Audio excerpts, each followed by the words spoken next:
gente veio bater um papo com o técnico Maurício Barbieri. A gente vai conversar um pouquinho sobre futebol, sobre a vida, a rotina dele, conhecer um pouco mais do Barbieri num papo descontraído.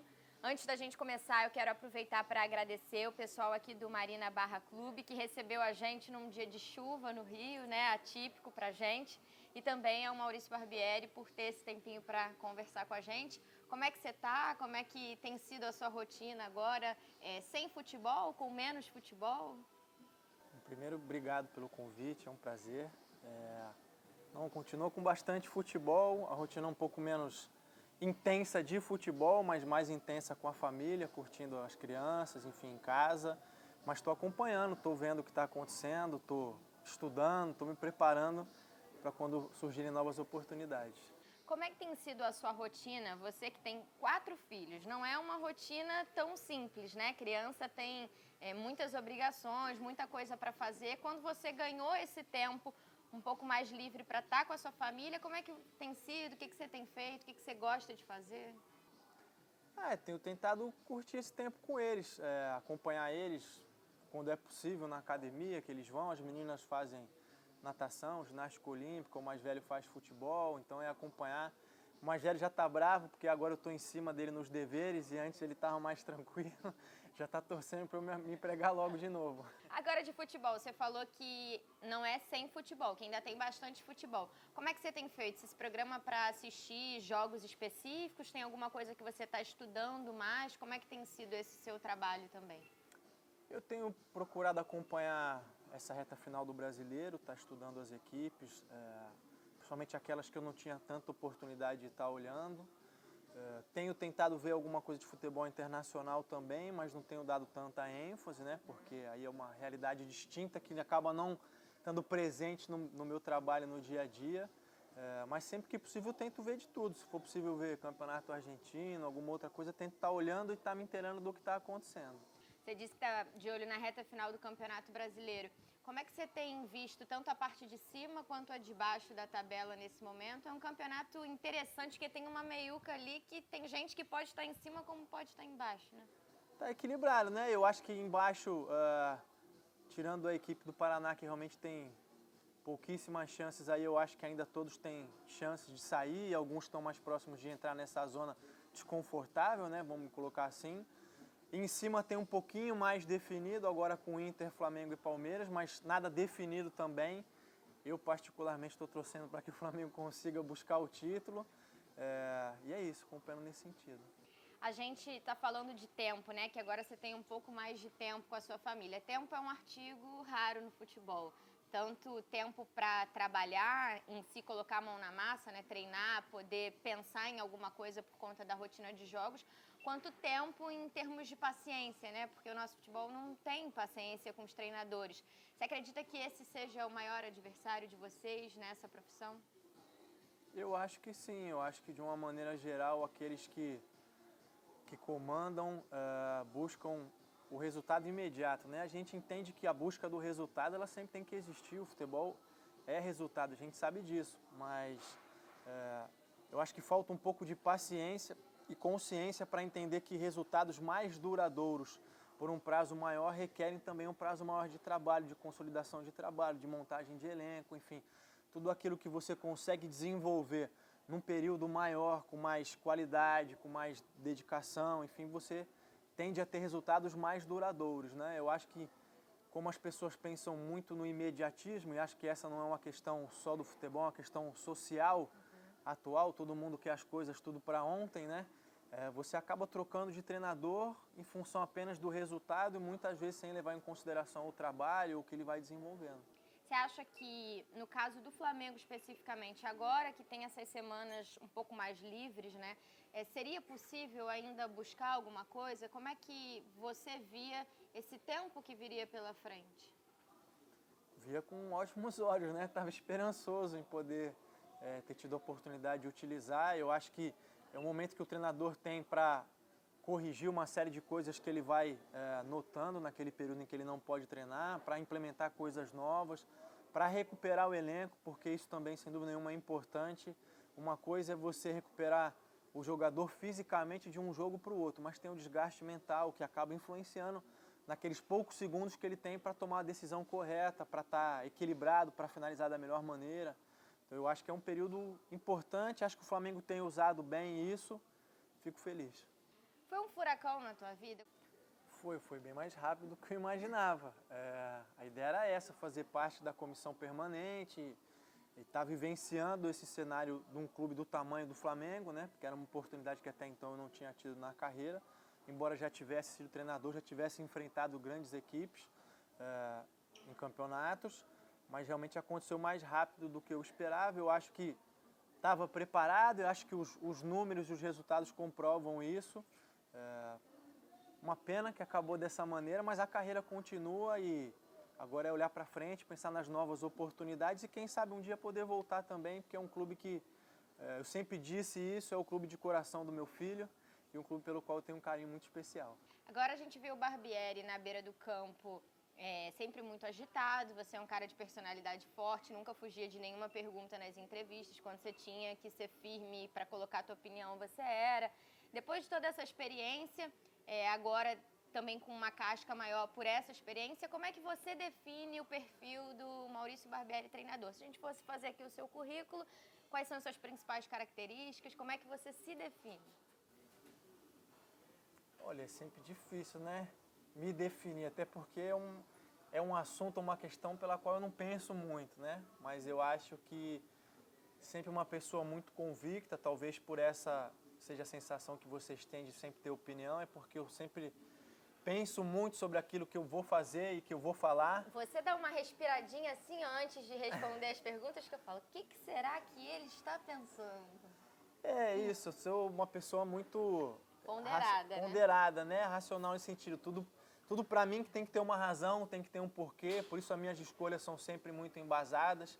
Acho que até por isso quando as pessoas fazem as perguntas, eu tenho tanta convicção nas escolhas que eu fiz que não tenho problema em responder, né? Realmente na beira do campo eu fico um pouco mais agitado, mais tenso, aquela dinâmica do jogo. Fora dele, eu sou um pouco mais calmo, um pouco mais tranquilo. Já fui mais agitado, mais impulsivo. Hoje sou menos, aprendi com o tempo. Mas acho que é isso, é um treinador que gosta muito de trabalhar, que se dedica muito, exaustivamente. Uma tendência a ser perfeccionista, que é bom, mas que também me atrapalha em alguns momentos. Acho que é assim. Quem são tuas referências? Olha, sempre me fazem essa pergunta, né? E eu tenho respondido assim que eu não tenho uma ou duas, tenho várias referências. Eu acho que eu tenho procurado sempre estudar, aprender, ler, acompanhar os grandes treinadores, né? Tanto os do passado, que já pararam, alguns que têm mais tempo de rodagem estão trabalhando atualmente, os novos. Eu acho que do Brasil poderia estar Parreira, Tele Santana, o Abel, que é um cara ainda atual que eu adquiri um carinho, uma amizade muito grande.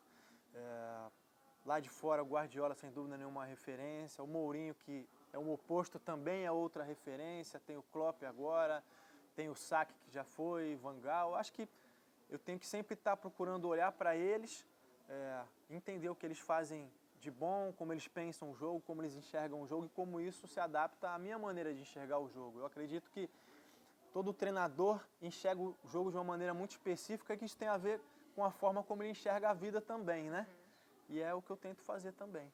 Hoje, esse assunto treinador, né, traz muita discussão, essa coisa, os treinadores mais jovens versus treinadores mais veteranos, e aí estuda, não estuda, e tem técnico que diz que não, estudar não tem nada a ver, isso aí é a visão que a gente tem. Como é que você vê tudo isso? Eu acho que em algum momento tentou se criar uma polêmica que não existe, né? Os mais experientes já foram mais novos lá atrás. Eles começaram de algum lugar, eles também tiveram um início. Eu acho que tem uma geração surgindo talvez aí para a grande mídia, mas que já está trabalhando há muito tempo com o futebol, e eu acho que isso eu posso dizer que é o meu caso, que é o caso do próprio Jair, que é o caso do Zé Ricardo.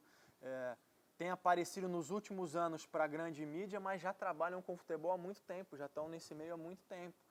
E sobre a questão de estudar, também eu acho que existe um equívoco aí, vamos dizer assim, porque as pessoas têm essa sensação de que estudar é só pegar no livro, é só arrumar a prancheta. Não, toda vez que você está assistindo o adversário jogar, toda vez que você está assistindo o jogo, você está estudando.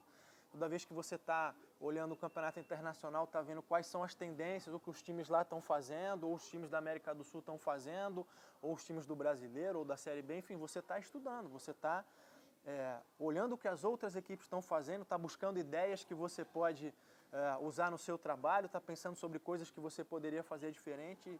Nesse sentido, eu acho que todos os treinadores estudam, os mais velhos e os mais novos, porque estão a todo momento olhando o adversário, olhando o campeonato, olhando as outras equipes. E acho que isso é fundamental para se manter atualizado e se manter a par do que está acontecendo. Você acha que existe no futebol algum tipo de preconceito com idade? Eu acho que sim, acho que se estende a todas as profissões de uma maneira geral, né? Mas eu acho que no futebol um pouco mais, eu acho que até mais do que com a juventude tem a ver com o currículo, com o histórico. Então acho que aqueles que porventura já tiveram a oportunidade de ser campeão, de ter um currículo mais recheado de títulos e com mérito, claro, né? Tem um pouco mais de paciência, vamos dizer assim, da torcida, enfim, ou da própria imprensa, da direção, acabam sendo de alguma maneira um escudo, né? Vamos dizer assim, para aqueles que contratam, os mais novos têm que se provar ainda, mas isso é natural, acho que acontece em qualquer profissão também. Eu acho que o que efetivamente precisa ser avaliado é a competência. E aí eu acho que a competência independe de idade.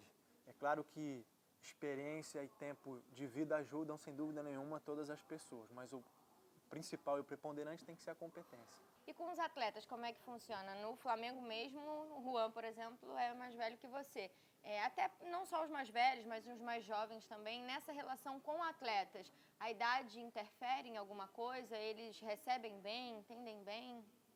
Olha, essa foi uma questão que depois que eu saí da base, assim que eu comecei a trabalhar no profissional, isso em 2011, sempre me acompanhou, né?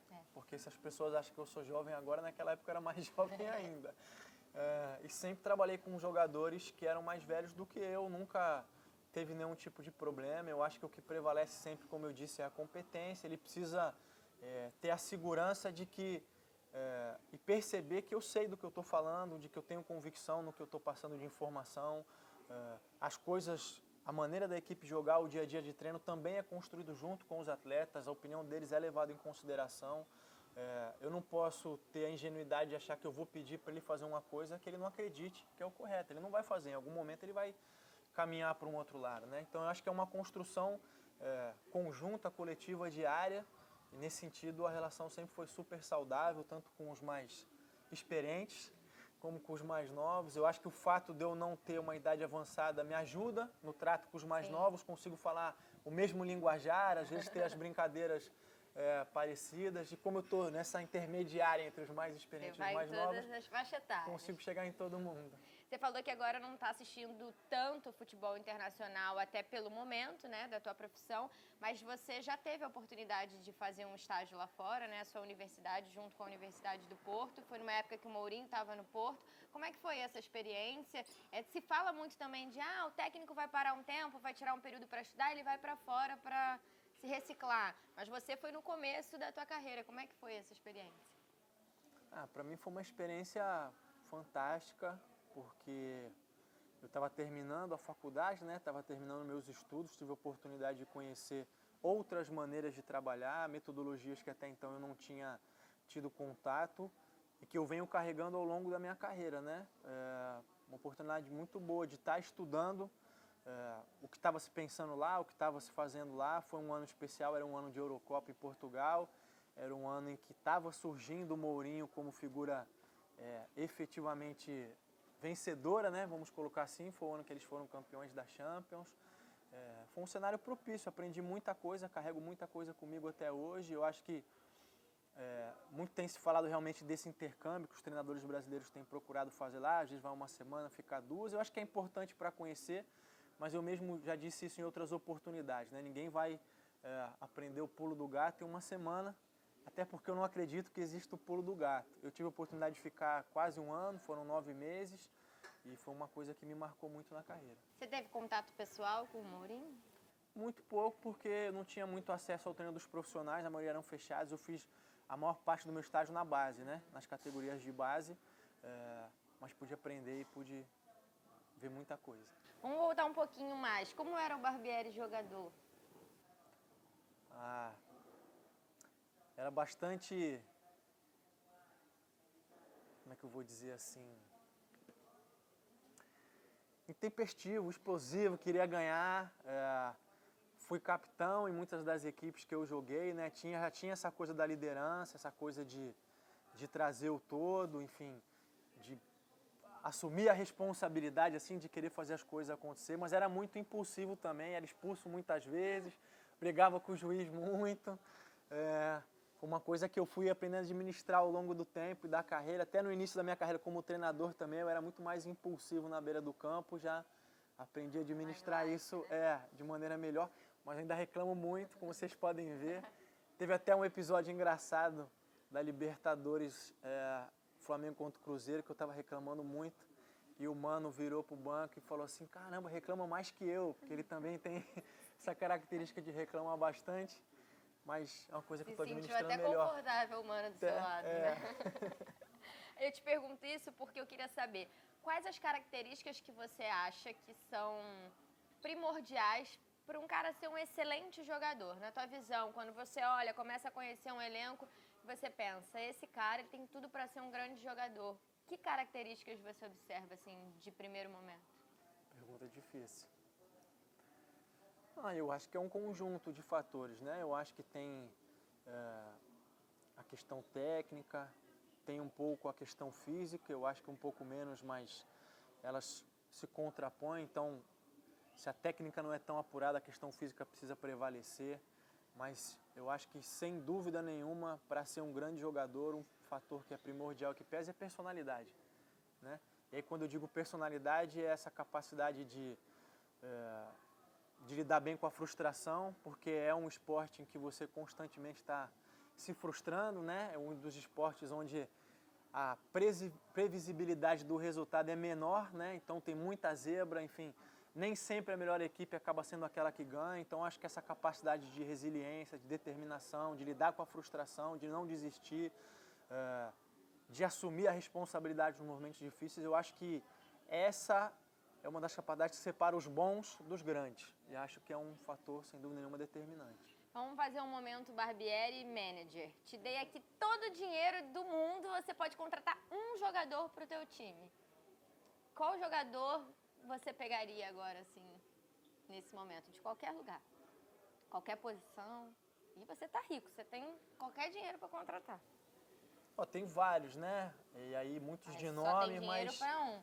Então, mas aí já pensando lá na frente, um que é jovem, que eu acho um jogador fantástico, que tem essa personalidade e que eu acho um jogador excepcional, é o De Bruyne, do Manchester City. Eu acho que ele é um jogador de meio campo, para jogar mais à frente, mais atrás. Eu acho que, e é jovem, com certeza eu ainda ia recuperar o meu investimento lá na frente. Tá vendo? Ele é malandro, pode trabalhar com isso depois. E aí, até pensando nessa escolha, a gente falar um pouquinho do seu estilo. Como é que você se define nesse sentido? Você gosta do jogo mais pra frente, do time mais agressivo? Você se preocupa muito em ter uma defesa sólida? Como é que você equilibra para ter um time que seja competente, que consiga um equilíbrio entre todos os setores? Eu acho que eu tenho que estar sempre em consideração quais são as características do elenco que eu tenho em mãos, né? Além da história do clube e tal, mas acabam que todos os meus trabalhos acabam refletindo um pouquinho aquelas que são as minhas preferências. Eu sou um treinador que gosta muito de assumir a iniciativa do jogo, então não me sinto confortável com as minhas equipes esperando muito lá atrás. Eu gosto de tomar a iniciativa, de buscar o gol, de ocupar bem os espaços, de tentar ter o controle do jogo o máximo possível. Eu acho que as pessoas às vezes se falam muito, tem que fazer isso, tem que fazer aquilo. Eu acho que tem vários problemas no jogo e para os diferentes problemas você tem mais de uma solução, né? E as soluções que eu acabo procurando são sempre essas, no sentido de ter o controle, de dominar, de não dar espaço ao adversário, de não deixar ele jogar, porque é a maneira que eu me sinto melhor, a maneira que eu entendo, que me deixa mais satisfeito, vamos dizer assim. Mas tenho que estar preparado para atuar de diferentes maneiras, sempre em função da equipe, em função dos jogadores, enfim, do momento do campeonato. Como você foi visionário escolhendo um jogador que pra frente pode te dar retorno, vou te perguntar sobre dois jogadores que trabalharam com você e que estão muito na mídia no momento. Vinícius, a sensação que dá pra gente acompanhando ele agora no Real Madrid é que ele tá completamente à vontade, que nada tá acontecendo, que a vida tá passando e ele tá ótimo lá. E ele é um jovem, né, que acabou de fazer 18 anos. É assim mesmo, Maurício? Como é que você enxerga e você acredita que ele tem potencial para chegar no nível de jogadores como o Neymar, por exemplo, falando de futebol brasileiro? É assim, o Vinícius é isso, é alegria, descontração. Eu acho que ele tem essa coisa do jogador brasileiro, assim, da irreverência, né, da alegria de jogar, uma coisa que a gente fala sempre, constantemente. Eu acho que o Vinícius define bem isso. Mas é um jogador também inteligente, é um jogador que se preocupa assim, com questões táticas, tenta ajudar, tenta contribuir, ouve bastante o treinador. Eu acho que ele tem uma capacidade de desequilíbrio ali que é fenomenal. E é isso, é um jogador que dá prazer. Eu acho que é aquele tipo de jogador que o torcedor vai querendo ver. Compra o ingresso para entrar no estádio querendo ver o Vinícius jogar, porque nunca sabe quando ele vai tirar um coelho da cartola, vai fazer alguma coisa que ninguém imaginava, vai surpreender. E tenho certeza que vai ter um futuro muito grande, um futuro promissor. Não à toa está na equipe que está. Acho que daqui a pouquinho ele vai encontrar o espaço dele lá. E com certeza vai marcar tanto o Real Madrid, como espero que também a seleção brasileira. O Paquetá vai começar a trilhar esse caminho fora do Brasil a partir do ano que vem. É um jogador com um estilo diferente do Vinícius e me parece agora um jogador mais maduro também, né?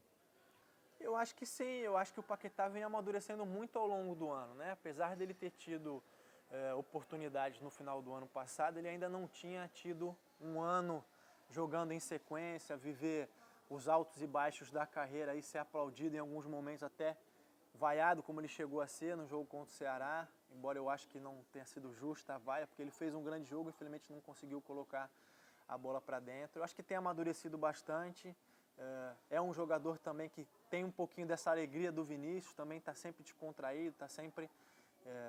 mas tem uma idade um pouquinho mais avançada, né? 1, 2 anos. E acho que amadureceu bastante, aprendeu bastante, eu acho que vai amadurecer mais ainda lá fora. Também é um jogador que pode ser imprevisível muitas vezes, que tem muito boa dinâmica.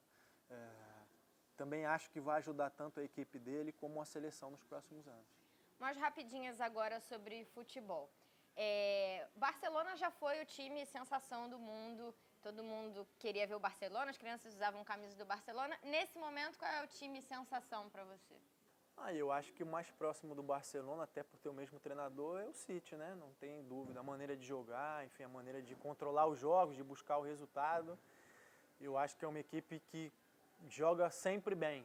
Nem sempre consegue o resultado, mas joga sempre bem. Aí você tem outras equipes com uma característica um pouco diferente, mas que também são atrativas. O Liverpool é uma, né? Sempre um jogo muito intenso, sempre buscando fazer muitos gols. Acho que o Real Madrid não vive um momento tão bom, né? Mas vinha até o ano passado sendo uma equipe também muito consistente. Eu acho que, pensando rapidamente, acho que são essas as equipes, assim, não vejo outras que estejam na frente dessas no momento, embora tenha outras grandes equipes. Em termos de seleção, para você a França jogou o futebol mais bonito da Copa? Se é que você conseguiu assistir jogos da Copa? Consegui assistir alguns poucos e não, eu acho que não. Acho que a França fez um futebol pragmático, vamos dizer assim. E não estou fazendo nenhum juízo de valor, claro, por favor, em cima disso, mas fez um futebol seguro, acho que tinha bons jogadores, conseguiu nos momentos chaves se sobressair. Aliás, eu acho que nenhuma seleção fez um futebol diferente, vamos dizer assim, né? Para não dizer vistoso, porque o vistoso é relativo, cada um gosta de uma coisa, mas acho que nenhuma das seleções fez um futebol muito diferente da média, aí, como essas equipes que a gente acabou de citar. Eu acho que é compreensível, normal, porque o tempo de trabalho é menor, que você tem o tempo para ficar com os jogadores, embora você tenha sempre os melhores ali, você tem um tempo reduzido de trabalho, né? E acho que você acaba tendo menos espaço para organizar, para dar conjunto, para que a equipe, como equipe, consiga fazer coisas diferentes ou em um outro nível. Messi ou Cristiano Ronaldo? Messi. Por quê? Porque eu acho que ele tem essa coisa da criatividade mais aflorada, é capaz de tirar uma coisa da cartola, né? Como eu disse, que do Vinícius. Acho que tem mais a ver com o futebol sul-americano, brasileiro, tem mais a ver um pouquinho também com o meu gosto pessoal, vamos dizer assim, por isso, por surpreender, por ser criativo, por fazer algo diferente, por gerar essa expectativa e essa ansiedade. O que ele vai fazer agora? Acho que o Cristiano é fantástico como matador, como definidor, tem essa personalidade que eu citei anteriormente, que os grandes têm, mas acho que o Messi tem essa questão da criatividade mais aflorada. Se fosse o Barbieri que escolhesse, o Modric seria o melhor do mundo? Talvez na posição, sim. Mas como melhor jogador, não sei. Precisaria pensar com calma. Qual o melhor técnico do mundo nesse momento para você? Guardiola. E ele vem de uma escola que é uma escola que eu sempre me identifiquei, que é uma escola holandesa, que é a escola do Cruyff, que é a escola do Ajax de 70, enfim, da Holanda, que é uma escola também fantástica, que eu acho que muita gente se espelhou, não só eles, né?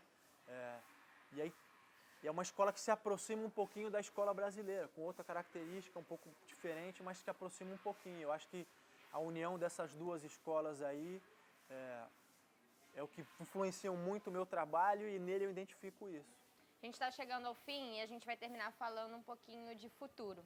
Se a gente pudesse lançar a manchete num jornal amanhã, qual seria a manchete perfeita para o Barbieri? Qual é o teu grande objetivo profissional no futebol que você queria que tivesse lá na capa do jornal? Barbieri...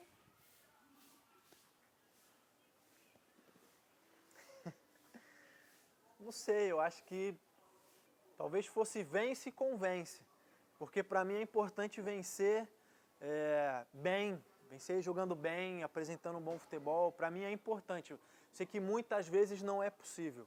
E aí, sem dúvida nenhuma, tem sempre que prevalecer a vitória em detrimento do bom futebol. Mas, para mim, as duas coisas caminham juntas. Eu acho que o bom futebol te leva mais fácil à vitória, te tende a te aproximar dos caminhos da vitória. Então, para mim, sempre é importante vencer e convencer. Com toda essa experiência que você adquiriu nesse ano, como é que você está vislumbrando o seu próximo ano? Você está tendo esse tempo agora com a sua família, mas imagino que você queira logo voltar a esse mercado. Não, interesse eu tenho, ansiedade, expectativa, né? Controlando ela, porque eu acho que nessa reta final de ano não vão haver grandes mudanças e as mudanças que acontecem precisam ser bem estudadas, né? Porque o momento tem que ser bem avaliado de escolher, de fazer as coisas certas. Eu acho que o que eu espero é uma boa oportunidade num grande projeto, alguém queira desenvolver um projeto de futebol aí pensando no ano e pensando em formar uma equipe vitoriosa, passando pelas etapas de formação de elenco, de construção da equipe, desenvolvimento dos resultados e tudo vai. Então, estou esperando ver quais são as oportunidades para fazer a melhor escolha. Barbieri, muito obrigada, viu, pela conversa. Te desejo sorte, sucesso nessa vida louca aí do futebol. Obrigada pelo papo, espero que você tenha gostado também. Obrigado, Monique, eu que agradeço, foi um prazer imenso.